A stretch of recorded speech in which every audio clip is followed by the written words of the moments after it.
የሆድ ውስጥ ፍም እሳት ክፍል 10 ደራሲ አሚር ሰይድ፣ ተራኪ ኢልሃም ፈሪድ። ቻናላችንን ሰብስክራይብ፣ ላይክ እንዲሁም ለወዳጅ ዘመዶ ሼር በማድረግ እንዲጀምሩ በአክብሮት እንጠይቃለን።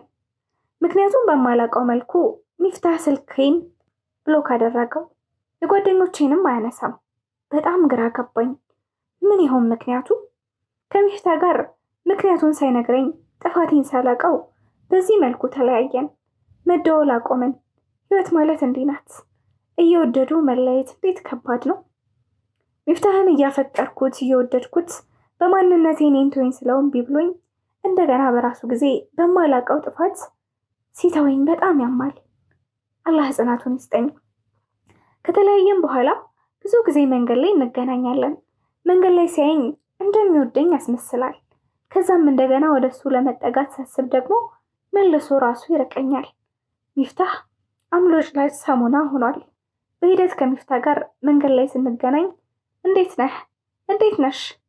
ያለፈ ወሬ ማውራት ከቆምን ቆየን። እኔም ዲፕሬሽን ውስጥ ወደቅኩ። ሚፍታህን ማጣቴ፣ ጥፋቴን ሳይነግረኝ መጠላቴ በጣም ጎዳኝ። እንቅልፍ አይወስደኝም። ብቸኝነት ማብዛት ሆኗል ስራዬ። ንፋስ ይነፍሳል እንጂ ተራራን አይገፋም ይባል የለም። እኔም ብናፍቅም በወደውም ባፈቅረውም ሚፍታህ ለእኔ ወደፊት የደስታዬ ምንጭ መስሎኝ ብዙ አሳልፈን የማይረሳ የቅዠት ህልም መስሎ እኔን የአእምሮ መጨነቅና መጥፎ የተለያዩ ሀሳብ ውስጥ ከተተኝ። ሚፍታህ መቼ ነው የሚደውልልኝ እያልኩ ዛሬ ወይ ነገ አሊያም ከነገ ወዲያ ይሆን እያልኩ ስልኬን ይዤ የእሱን ስልክ መጠበቅ ሆኗል ስራዬ። ምግብ ለራሱ ቀንሻለሁ። ትምህርት ቤት ቀን በቀን መሄድ አቁሜያለሁ። ሰው ማውራት ለራሱ በጣም አስጠልቶኛል። ከአባቴ ጋር ለራሱ ቀርበን ማውራት አቁመናል። የኔ ጸባይ መቀየር አባቴን በጣም ግራ ገብቶታል። የጀማ ልጆች ጋር ለራሱ መገናኘት አቆምኩ። ምን ልበላቸው? የሚያረገኝን ለመግለጽ ቃላት የለኝም። ሚፍታህ ካልደወለልኝ ይህ የተፈራረቀ እኔን የሚጎዳ የፍቅር ስሜት የሚለቀኝ አልመሰለኝም። አንዳንዴ በህልሜ ሚፍታህ ሌላ ሴት አግብቶ እያየው በድንጋጤ ህልም አይሉት ቅዠት ብንን እላለሁ። ሀሳቤ ሚፍታህ ብቻ ሆነ። አንዳንድ ባለሙያዎች እንደዚህ የሚያደርገው የፍቅር በሽታ ወይም ላይመራንስ የሚሉት ይሆን እንዲህ እኔን የሚያዘኝ? ግን ላይመራንስ የፍቅር በሽታ ማለት ምን ማለት ነው? በአሁን ሰዓት የተለያዩ የመገናኛ ብዙሃን በየአጋጣሚው የምንሰማው ፍቅር ነው እየተባለ የምናየው የፍቅር ልክፍት በሽታ እንጂ ትክክለኛ ፍቅር አለመሆኑን መረዳት ያስፈልጋል። በዚህ ጎን ለጎን ቁጥራቸው ጥቂት የማይባሉ ሰዎች ግራ ተጋብተው ግራ ሲያጋቡ ይታያሉ። እንዲሁም ፍቅር ምን እንደሆነ በፍጹም ያልገባቸው ግለሰቦች ፍቅር ጀምረው ሳይሳካላቸው ሲቀር ፍቅርን ሲረግሙትና ሲያማርሩት፣ አፍቅረውና ተፈቅረው ለስሜታቸው ደስታን ያገኙበት ደግሞ ሲያሞግሱትና ያለ እርሱ መኖር እንደማይቻል ሲገልጹ ይስተዋላል። የሳይካትሪስት ተመራማሪዎች ይህንን የፍቅር አባዜ ወይም የፍቅር በሽታ የመነደፍ ልማድ ከነጭራሹ ፍቅር አይባልም፣ እነሱ እንዳሉት ላይመራንስ በማለት ይጠሩታል። ይህ የፍቅር በሽታ ወይም የፍቅር ልክፍት ላይመራንስ ሳይመቱ ያስለቅሳል፣ ማዘንና ማከከዝን ያፈሩበታል። ከፍ ብሎ ሲገኝ ራስን ወደ ማጥፋት ሊያመራ ይችላል። አፈቀርኩት ከሚሉት ግለሰብ ውጪ ሌላ ግለሰብን ማፍቀርም ማግባትም እንደማይችሉ ይሰማቸዋል። ይህን ሀሳብ ለውስጥ አእምሯቸው ክፍል ይነግረዋል።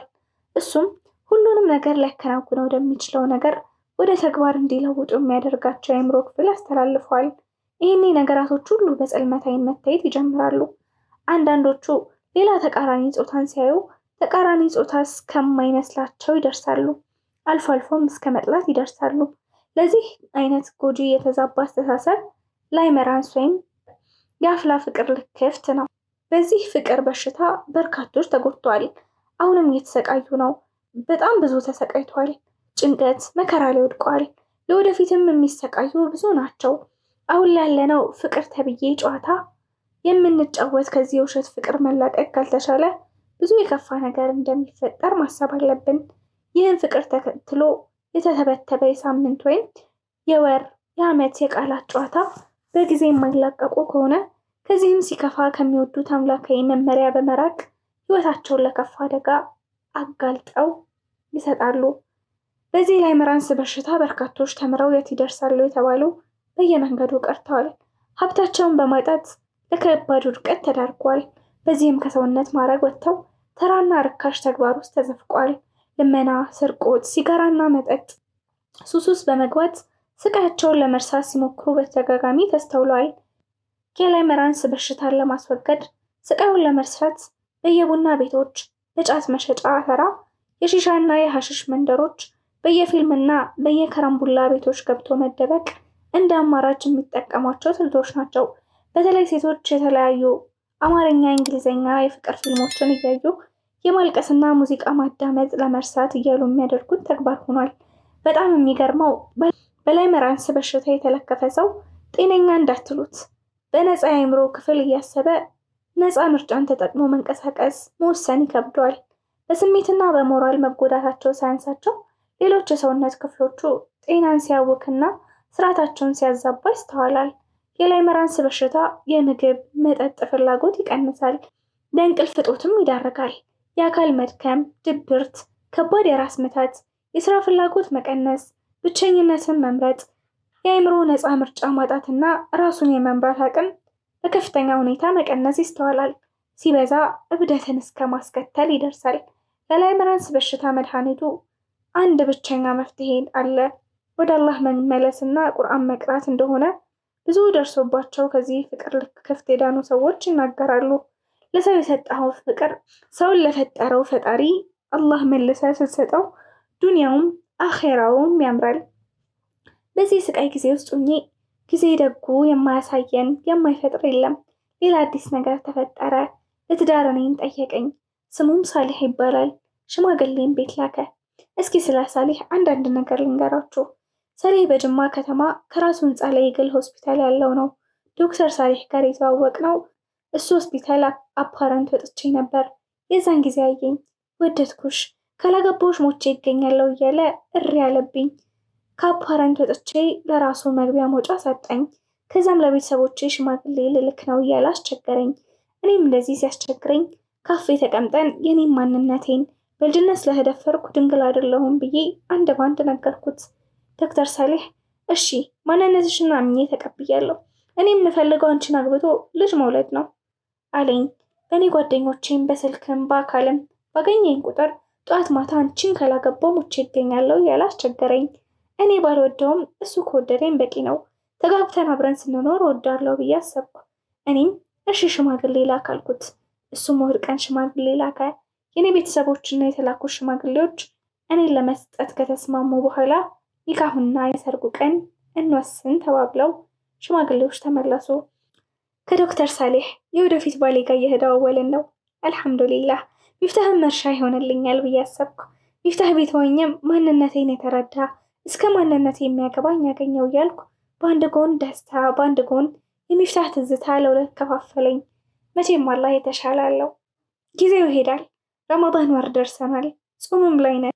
ረመዳን ጾም ጀምረን ከተወሰኑ ቀናት በኋላ ሳሊህ ደውሎ ዛሬ ከሰዓት መኖሪያ ቤቱ እንደሚፈልገኝ ነገረኝ። እኔም ሌላ ምንም አልጠረጠርኩም። ስለ ሰርጉ ሁኔታ ልንነጋገር ይሆናል ብዬ መኖሪያ ቤቱ ሄድኩኝ። መኖሪያ ቤቱ እንደደረስኩ ትንሽ ተቀምጠን አንዳንድ ወሬ እያወራን ከቆየን በኋላ መጥቶ ከጎኔ ቁጭ አለ እና ይህን የውድ ከንፈሬን ጉንጬን እንደፈለገ ማድረጉን ተይዟታል። ከዚህም አልፎ የማይነኩ ቦታዎችን መነካከት ጀምሯል። ከዛም እኔ አዑዙ ቢላህ ብዬ በድግ ብዬ ማልቀስ ጀመርክ። ከዛም ሳሊህ ምነው ተነሳሽሳ? ምን ያስለቅስሻል? ነይ እንጂ ልብስሽን አውልቂ፣ ምን ታካብጃለሽ አለኝ አፉን ሞልቶ። እኔም አላህን አፈራም እንዴ? ኒካህ የለንም። እንዴት የኔን ሰውነት ለስሜት ማብረጃ ልትጠቀምበት ነው እንዴ? እንዴት እንኳን እኔ ገና ኒካህ ያላሰረን ብናሰር ረመዳን ጾም ይዘን አይቻልም? እንዴት ይህን ታስባለህ አልኩት በመናደድ።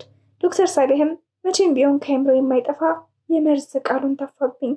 ሳሊህን የመሰለ ስም ይዟል፣ ግን ተግባር ዜሮ ነው። ስሙን ያወጡለት ጉቦ የበላ ቃልቻ መሆን አለበት። እኔን እንደዚህ ያለኝ። አላህንማ ማፈሪያ አንቺ ነሽ።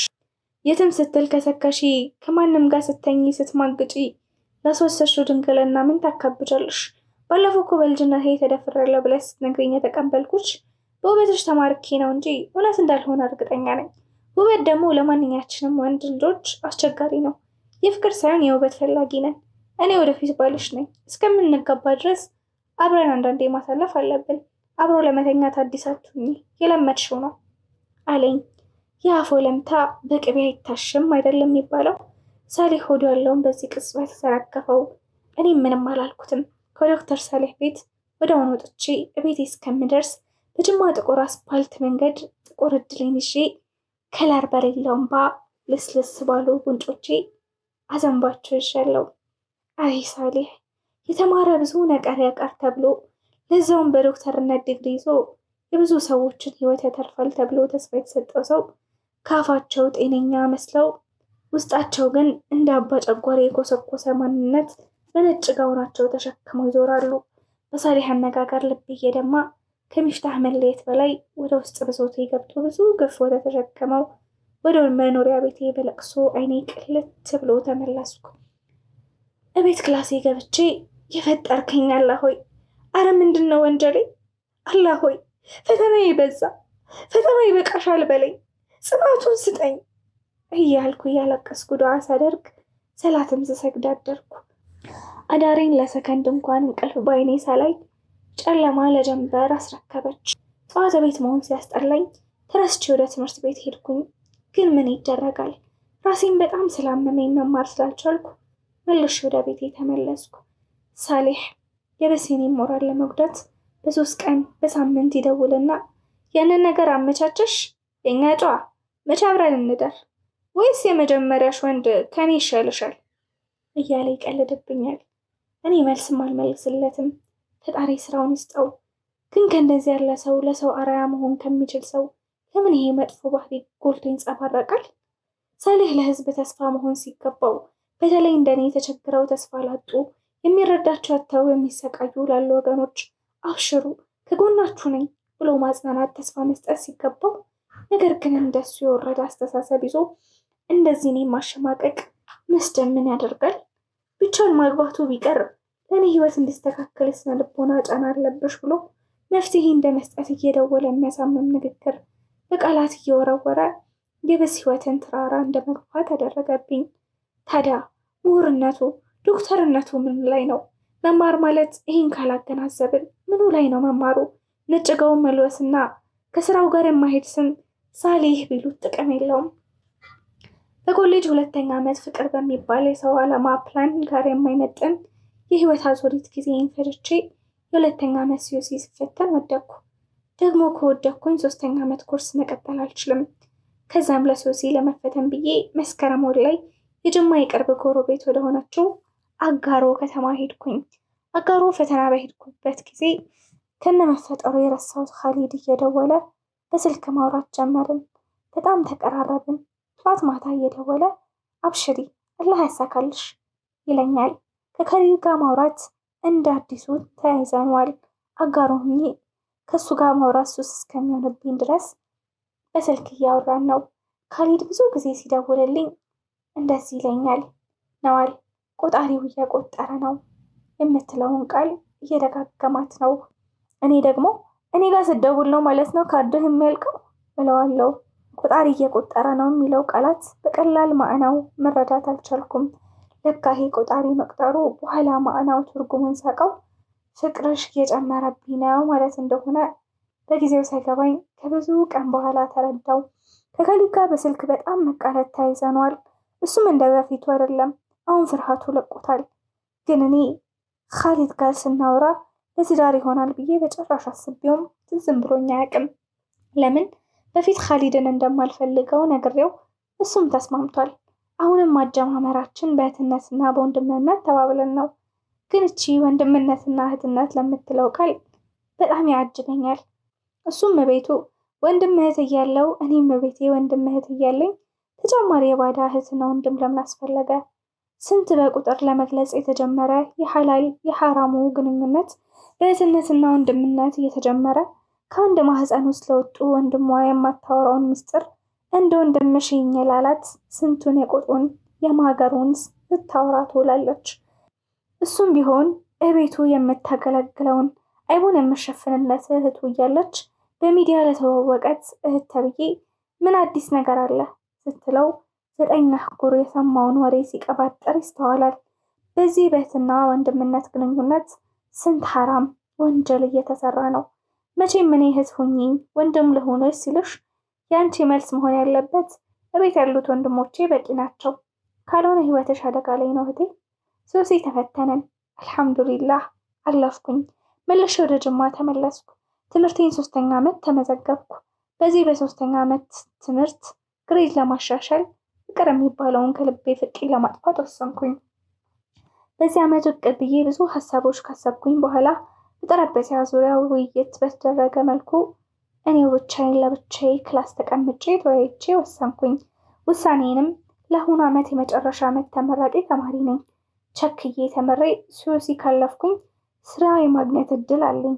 በተጨማሪ በትምህርት ቤታችን ግሬድ ከፍተኛ ነጥብ አለኝ። ዲግሪ በስኮላርሺፕ እማራለሁ ብዬ ወሰንኩኝ። ወላሂ ቢላሂ ወንድ የሚባል ፍጡር በትምህርት ቤትም ሆነ ሰፈርም ባየሁ አጋጣሚ እንኳን ለማውራት ወይኔ ለማየት ጠላው። ጭራሽ ከወንድ ልጅ ፍቅር ከመጠበቅ ዱንያ ሙሉ ቁንጫ ለቆ እነሱ ይመጣሉ ብሎ መጠበቅ ይሻላል የምትለው አባባል እያብሰለሰልኩ ራሴን አሳመንኩ። ፍቅር ስሙ እንጂ ተግባሩ ወንድ ልጅ ጋር የለም ብዬ በ4 ነጥብ ደመደምኩ። የሚገርማችሁ ብዙ ሴት ጓደኞቼ በትምህርት ቤትም በሰፈርም ነዋል ልናገባ አስበናል፣ ስለ ትዳር ምን ትመክሪናለሽ ብለው ሲጠይቁን እኔም መልሴ ጥንም ያለ ተስፋ የሚያስቆረጥ እንጂ ተስፋ የሚዘራ ካፌ በጭራሽ አይወጣም። የዘንድሮ እንድናምናችሁ አታግቡ። እኔ ትዳር አልመክራችሁም። ወንድ ልጅ የሚያገባው ለስሜቱ እንጂ አንቺን አስደስቶ ለመኖር አይደለም እያልኩ የብዙ ሴት ጓደኞቼን ህይወት በተጣመመ የትዳርና የወንድ ልጅ አመለካከት በልቤ ቋጠሬ አበላሸው። በትምህርት ቤት ጓደኞቼ ነዋል ለምን አታገቢ? ቆንጆ ነሽ፣ ደግሞ ብዙ የትዳር ጥያቄ መጥቶልሻል ይሉኛል። የአሁኑ እንዳምኜ ከማገባ እንደ መብራት ፖል ቆሜ ብቀር ይሻለኛል ሆነ የዘውትር መልሴ። ማንኛውም እኔን የሚቀርቡኝ የሴት ጓደኞቼ ነዋል ላገባ ነበር ብላ ካማከረችኝ አረ ወንድ አትመኝ፣ ዛሬ አገባሽ ነገ አብረሽ እንደምትኖሪ እንደማትፋችሁ እርግጠኛ ሆንሽ? የአሁኑ ወንድ ወድሻለሁ አፈቅርሻለሁ ቢልሽ ካፉ ነው ከልቡ አይደለም፣ አትመኝ እያልኩኝ ክፉ መካሪ ሆንኩ። በሰፈርና በሪፋሊ ኮሌጅ ተሰሚነት ተቀባይነት ስላለኝ አምኖኝ ብዙ ጓደኞቼ ትዳር መልሰዋል። አላህ ይቅር ይበለኝ። እኔ ትዳር የሚባለውን ጠላሁት። በጭራሽ ስለ ትዳር ማሰብ አልፈልግም። እኔ ለትዳር ያለኝ አመለካከት በጣም የወረደ ሆነ። ደግሞ ትዳር አራ ያስፈልገዋል። እኔ ሳደግ በቤተሰቦች ያየሁት ሲጨቃጨቁ ሲጣሉ እንጂ የቤተሰብ ፍቅር አላየሁም። አሁንም ድረስ የሚገርመኝ እናትና አባቴ መጨረሻዋን እህቴን ከወለዱ በኋላ አብረው እንኳን ሲተኙ አይቻቸው አላውቅም። የየራሳቸው ክፍል አላቸው። እናትና አባቴ ከመቀየማቸው የተነሳ መኖሪያ ቤት ሲገቡ አሰላሙ አለይኩም ማለት ጎጂ ባህል ላይ የተባሉ ይመስል አባቴ ሳሎን ከተቀመጠ እናቴ ሌላ ክላስ ነው የምትሆነው። ውሃ ሳትጣሉ ታድሩና የተባሉ ይመስላል። በተለያዩ ምክንያት ለምን ውሃ ቀጠነ በሚል ስበብ ቤቱን በአንድ እግሩ ያቆሙታል። ይወደኛል፣ ያላንቺ መኖር አልችልም ሲለኝ ከዛም አልፎ እኔን ሊያገባኝ ሽማግሌ የላከው ሚፍታህ እስከነ መፈጠሬ ረስቶኛል። የተማረ ይግደለኝ በሚለው የዋህ ህዝብ ባህል አድርጌ እንደ ዶክተር ሳሌህ ያለም ምሁር እሱም ሊያገባኝ ሽማግሌ ልኮ ግን አላማው ሌላ ሆኖ እንደውም የብስ ስለ ትዳር ተስፋ አስቆረጠኝ። ታዲያ ስለ ትዳር ማንን ጥሩ አርአያ ላድርግ? በእኔ በደረሰብኝ በደል ታማኝ ወንድ የለም። ይህን ስታነቡ ሁሉም ሊያውቅ ተመትም ይችላል። እደግመዋለሁ፣ ታማኝ ወንድ የለም። ወንድ ልጅ ሴትን ህልም እንደሌላት የወንድ ልጅ መጠቀሚያ ብቻ አድርጎ ያስባል።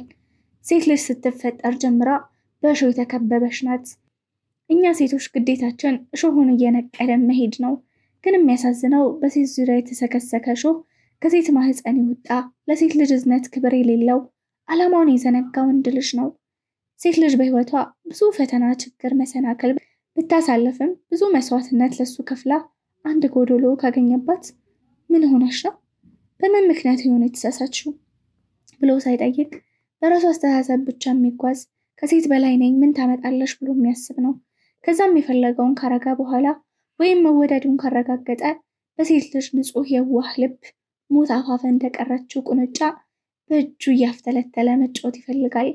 ታዲያ እኔ ንጹህ ልቤን ሰጥቼ የተጎዳው አይበቃኝም? በቃ አላገባም። ምን እሆናለሁ? ባላገባ ምንም ይቀርብኛል? ከስሜትና ከዘር ማስቀጠል ውጪ ትዳር ለኔ ምን ይጠቅመኛል? አግብቼ ማንነቴን የማይቀበለኝ ወንድ ለእኔ ምን ይጠቅመኛል? የሰው ልጅ ለስሜት ብቻ ነው እንዴ የተፈጠረው? እስኪ ንገሩኝ። አላማ አለኝ። ተምሬ እመረቃለሁ። ሲወስ ያለፌ ስኮላርሺፕ እማራለሁ።